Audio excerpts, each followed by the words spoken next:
Today we're talking about the new Ecotech Radion G5s with Jay from Ecotech Marine.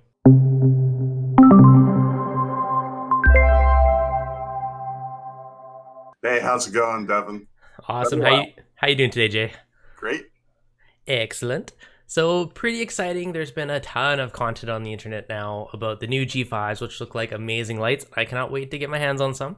Now I've had a ton of questions on kind of things like, do I go for the blues? Do I go for the pros? How many do I put on the tank? So I figured you were the man to talk to answer some of these questions. Well, I'll certainly do my best.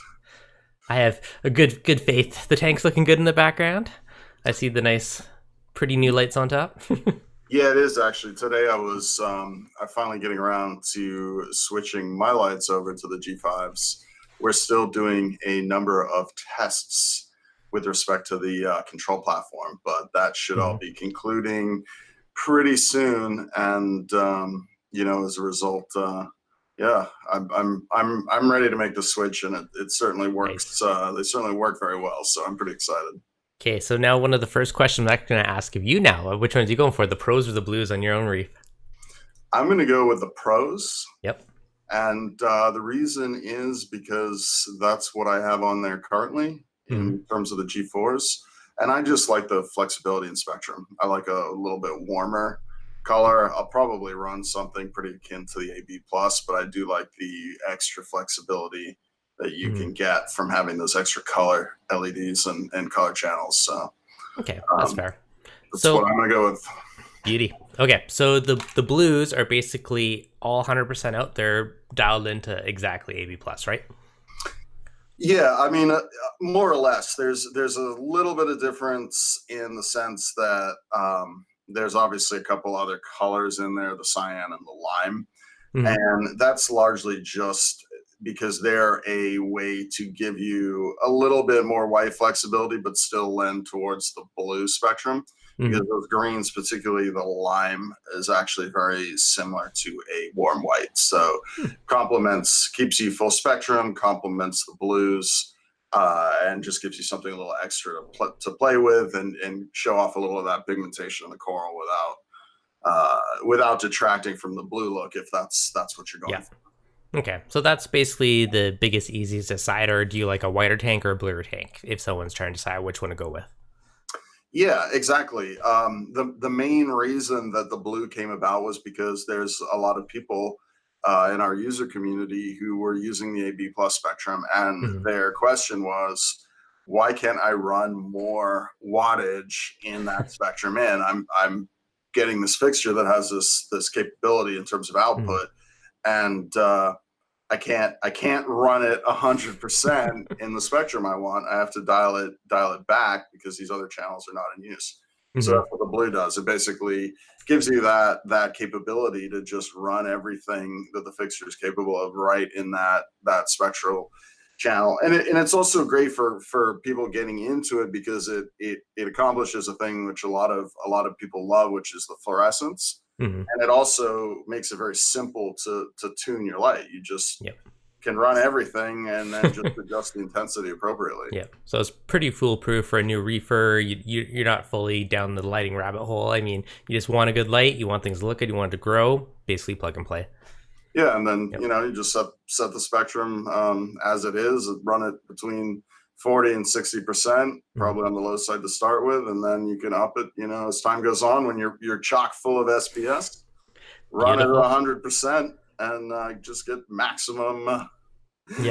get maximum light into your tank.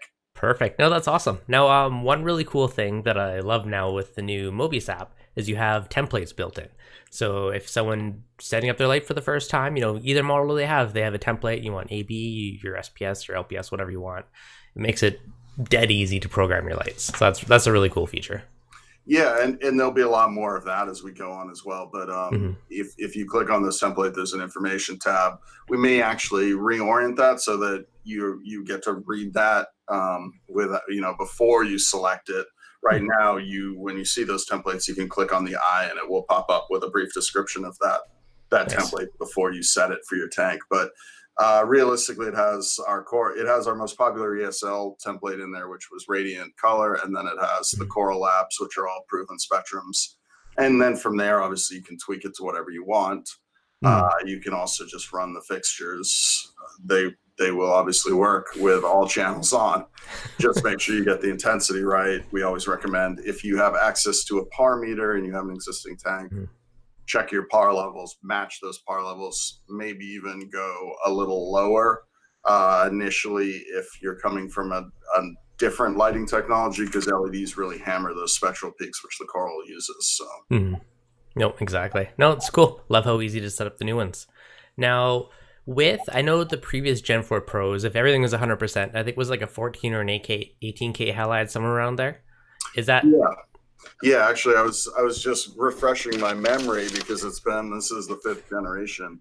So looking back over my notes on the Radions, actually, it was the Radium 20K halide, which is what the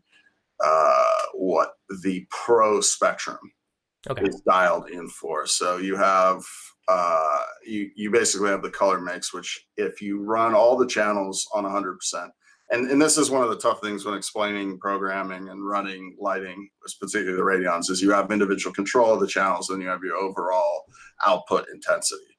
So keeping that in mind, when I'm saying you run all channels on 100%, that doesn't mean necessarily you run the fixture at 100%. So you set the spectrum mix with the channels sliders in terms of percentage, and then you can adjust the overall program intensity, which is the amount of wattage effectively that you are now putting into that.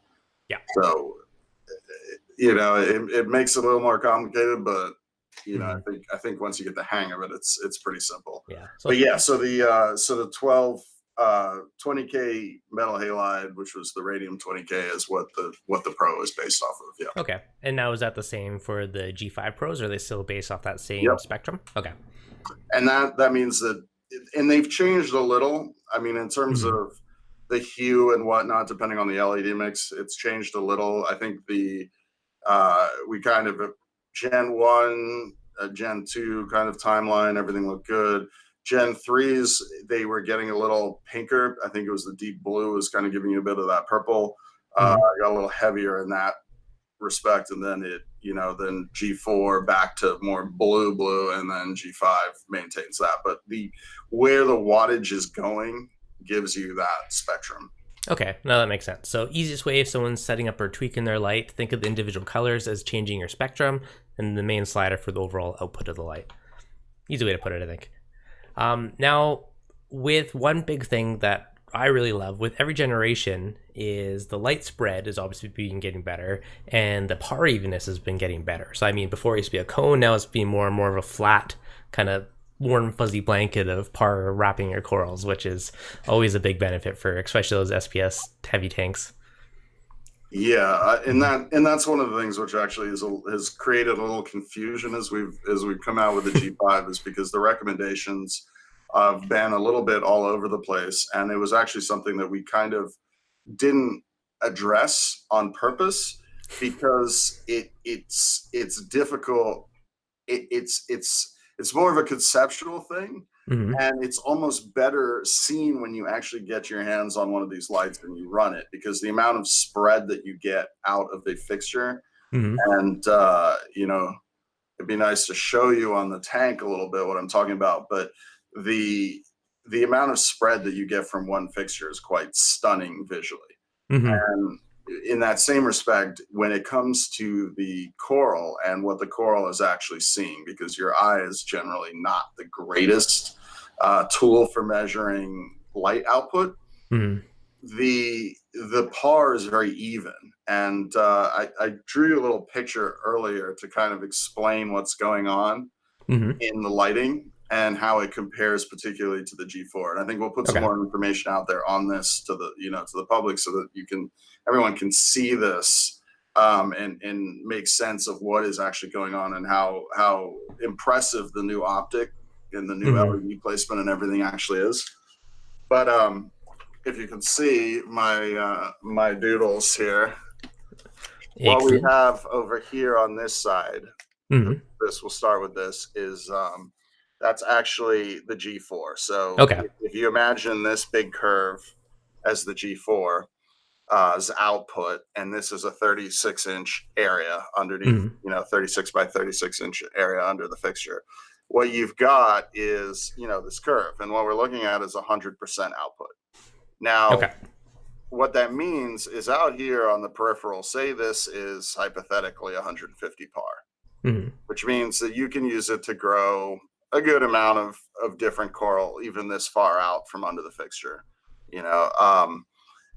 What that means, though, is that in order to achieve that par that far from the center, you've got to run the fixture at a level which is probably, if we say A is the maximum limit the coral can handle under the fixture, you basically got this area which is now unusable at the top of the tank right under the light.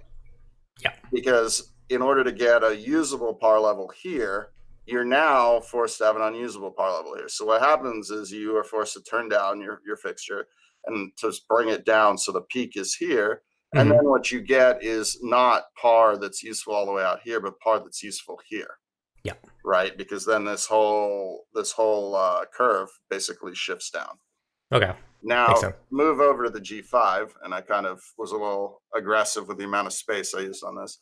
But what we're doing with this new optical system and the LED geometry is we just cut this hot area off the top and we split it out and spread it out over the whole thing. So now instead of having a curve that goes up, you have this very flat plateau under the fixture. And now what you have is usable par that's the same across the board. So raising or lowering the value of the fixture is going to have a much it's going to be much more uniform across your whole coverage area. You're not going to sacrifice either area in the middle to light the out, or sacrifice the out so that you're within spec in the middle. Yeah. And and that's what the big difference is. So chopped off that hot spot and a nice level even area par everywhere, which is pretty awesome. Just chopped it, chopped it right up the top and spread it around for everybody else. Mighty kind. I actually had someone message me today, and they had 3 Gen 4 XR15s on their tank, and they just put on 2 Gen 5 15s. They were amazed at how much spread. They're like, that's all I need. So it's, people are almost, saving money because there's so much spread. You got so much light going around, which is kind of crazy. And that's just it. I mean, obviously we might be putting ourselves out of business by making lights that's too good, but really, I mean, that's the whole point of improving the technology. And I think that, to use a phrase I heard, it's, I feel like we're very proud because we feel like we've really accomplished something with the G5, and that it delivers a spread that is very much like a T5 at this point. It is extremely even, and it's extremely well mixed. And the amount of coverage you get out of one fixture, it sort of is like, it's surprising that it's coming out of that form factor. Yeah. And I think people, as soon as they get on people's tanks, people immediately realize, okay, this is why they haven't made this huge deal about the outputs and everything, because it speaks for itself. Once you see it, you understand. Yeah. And also because it's not so peaky, a lot of that, some of that risk of overlighting your tank in terms of spot intensity is definitely reduced. Awesome. So safer, easier, more spread, need less fixtures. So pretty win-win. I haven't seen one in person yet, but I have had a handful of people send me photos and showing off theirs. So I've definitely seen lots of photos of them lately. Everyone's been extremely impressed with just how much coverage you get out of one fixture, which is pretty amazing. So that's pretty awesome. We could do a play maybe in the background here. Let me see what I've got going on. Excellent. So right now I have the G4s on and the G5s. And actually what we were, I'm switching from 415s to 230s. Nice. Spread way out. And basically I think the net outcome is that I'm getting the same, probably even, I'm getting more coverage with that. And I like minimal, I like less. So for me, I mean, I may even try 2 15s on the same setup down the road. But I certainly like less equipment. So less stuff over the tank. Kind of a plus. All right, let's see here. Keeps it, gives a nice clean look. My Mobius app. Excellent. First off, we will switch off all of the XR15s. Okay. Those are the G4s. That's the G4s. So now they are off. Did we see any difference there? Dim down a little bit. Okay, that's because, so those G4s I think were running at about 30%. So now I'm going to switch over to the control of the G5s. Okay. Okay, now they're off. That's cool white. Mm-hmm. See, warm white. I mean, that's actually another thing too, is this new communication. That's the moonlight blue. Nice. So I can see it red. Have you used the moonlight state on yours? Yes, yeah, actually. I have it. I mean, it's nice. It's a nice feature. Basically, we have it in the templates already Oh, nice. as a slow ramp up and ramp down. I think it's over 3 hours. So every template has moonlight built in. Nice. On the G5, if you use one of the templates, you can obviously change it as well. But that's blue, royal blue. You can see how responsive this is too. It's quick. This is the public app speed. So. It's fast. No, it's pretty awesome how, like, it feels like you're wired to it. You know, for Bluetooth, it's amazing how quick it is and snappy. With your blue, your whole office. That was a major improvement over the last, right? But that we were able to install right before launch was basically this much faster, much snappier communications. All right, so let me go to live demo. I think I can just select one of these lights, right? Your whole, when you go to blue, your whole office goes whoosh, like you just tell how much output's coming out of there. That's singularly the blue channel it's on right now. That's not even really. Yeah. That's just blue. That's blue and royal blue. Nice. Add in the violet, and this is the Pro too. So you have a fair amount of wattage spread over the white channels, which if we turn those on, you'll see it brings it much more in. It's actually kind of overwhelming the camera sensor right now. Just a little.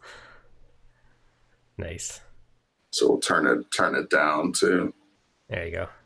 That's camera friendly right there. Yeah, that's down to 40%. So now it's not overwhelming the sensor anymore. But yeah, I mean that's it. Let me see if I can. I'm going to try and switch just one of these on right now. I'll create a scene. Custom. We will call this one light. Okay, so what I'm going to do now, actually, I mean, without getting up and going and moving the lights around, but I think that would probably be something we should do at another date. Although you're going to get yours soon, I'm sure. So I've been itching.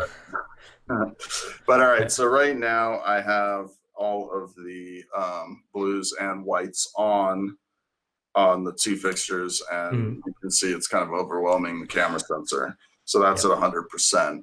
And whole office. Yeah, so we'll turn them off. Okay. So now the lights are off. So now if we run one light only, what we have is pretty good indication of how much spread you get, because that light is that's a 4-foot tank. It's about 1.5 feet in. It's lighting about 3 feet, into the tank. I would say 2 usably, but then it's 1.5 feet off. So you're well covered. You're well covered at 36 inches. So one light could easily do a 3-foot tank. Yeah, I would definitely say so. And I mean, in terms of gallons, that's about 60 gallons, something like that. So you're probably good with one up to about a 60-gallon tank. Okay, awesome. Depending on dimension. Nope, awesome. Now above that, you'd probably want to go to 2 XR15s. So this is overkill for this tank. So you can do 2 or 3 XR15s and start low, go higher as everything grows in. Exactly. Okay, so with the 30s, you get around 3 feet of spread. What kind of spread are you getting out of the 15s? Are they going to be similar, or are they a little bit less? It'll be a little bit less, but not a huge amount less. Okay. You're going to get lower par numbers typically in an XR15 because obviously it's less wattage, less power into the tank. Yep. But that's kind of to be expected. That's just half the size fixture, half the size of the wattage. Yeah. The whole point of the product line in general, especially now that we have the Pro and the Blue, is that before there was more of a hierarchy in terms of the base and the Pro output, and largely feature wise in terms Hmm. of the channels availability. We found that they just want, when they're going for Radions, they want the best.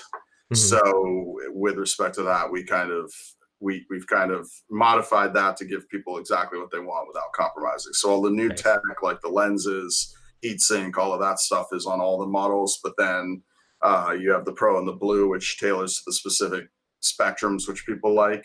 Nice. And then you have the XR15, which keeps that smaller modularity Hmm. for spreading more fixtures out over a wider area if you want to go that route. Beauty. So average tank, 4 foot tank, what would you recommend to most people get for fixtures? 15s, 30s, 1, 2, what would you recommend? Well, so that's a 4 foot tank. That's Yep. 230s. That's definitely enough light. Hmm. If it gets fully grown in with SBS, then I might add an XR15 Yep. or add another 30 and put them lengthways, which I think is what BRS might have recommended in their video for a stacked Hmm. SBS tank. Yeah. And then or 2 or 3 XR15s depending on load. Hmm. Same deal. Go up to 4, go up to 3 or 4 depending. Whatever you But want. yeah, I Yeah. mean that's the thing. As you add fixtures, the adding more fixtures generally just gives you less shadowing. Now you get a Hmm. lot less shadowing as it is out of the HEI on the G5s than you did with even the G4s. Hmm. But my my Alcatronic running in the background there. I don't know if you can hear Yeah. it. Yeah, you get a lot more spread, so there's a lot less shadowing. You get a lot of reflection off of the glass and the sand bed, which comes back up. Hmm. When you see one in person using it, which is some of the feedback I think you've heard, and what I've heard is that you get a amazing amount of spread, Yep. and because of that, Well, you don't need a whole lot. case And in point, obviously, my one yeah. buddy, he had 4 Gen 4 15s on his 4 foot tank, and now he just got 2 Gen 5s. He's like, oh, that's all I need. He's like, my whole tank is covered. So Somebody's getting a good deal on 4 Gen 4s. So. I know, eh? Oh, crazy. So hey, good time if you want the cheap options, Gen 4s, which are still amazing lights. I mean, so I'm running on both my tanks now, and they're amazing. So there's definitely gonna be people for the deals, and there's gonna be the other half that want that new tech, that new goodness, that fuzzy warm blanket of Yeah. par. And that's the biggest thing I think with all the Radions. I mean, at least our lighting line and our brand and Hmm. legacy. I mean, obviously, I'm a little biased because I work here, What? Never. but I mean, we've done that. We do our level best to make sure that everything's supported. Sometimes we have backwards compatibility, sometimes we don't. Where we Mhm. can, in this case, the most we could do was make it easy for people upgrading Radions, at least not to have to change their mounting hardware too much. Mhm. But above and beyond that, when we have to make a cut, we make a cut. But I mean, at least the control platform and everything is going to carry back a couple generations. And the reality is, if you're having great success with your Gen 3s or even your Gen 1s, Yeah. you're having success. So Yep. it's not like Exactly. overnight, your current equipment or anything is no longer really good for growing coral. It's Mhm. just that obviously we've got some new tricks and some new technology and Yep. some new feedback from the user community that we really want to build on. So No, it's awesome. Love to see it. Every generation it gets better and better. So keep up the innovating. And yeah, thanks for coming on today. I really appreciate it, Jay. yeah, hopefully I talked enough to fill up your live stream for you. No, it was great. No, I definitely appreciate it. And I'm sure everyone else does. So if you guys have any questions, I mean, let me know in the comments below and we will definitely get back to them and update them and give you answers. And as always, if you enjoyed it, hit that like button. If you're new, make sure you subscribe and we'll catch you guys on next week's stream. When are you owe me like some poutine. When are you sending poutine? You Poutine. promised me that if I kept doing these videos with you, you'd send me poutine. I will mail you some and maybe it's soggy by the time it gets there. You're going to have to come and visit to get the true Canadian poutine. What's the next show? I have Niagara Coral Show in a month, and then the following month is Aquafest, And then the following month after that is the Long Island Frag Swap Show. Those are the next 3 Right. on the So books. these are 3 opportunities to go see you. Yeah, come visit. Awesome. All right. Sounds good. All right, Jay. Appreciate it. Thank you. Yeah. Take care. Bye-bye. Bye.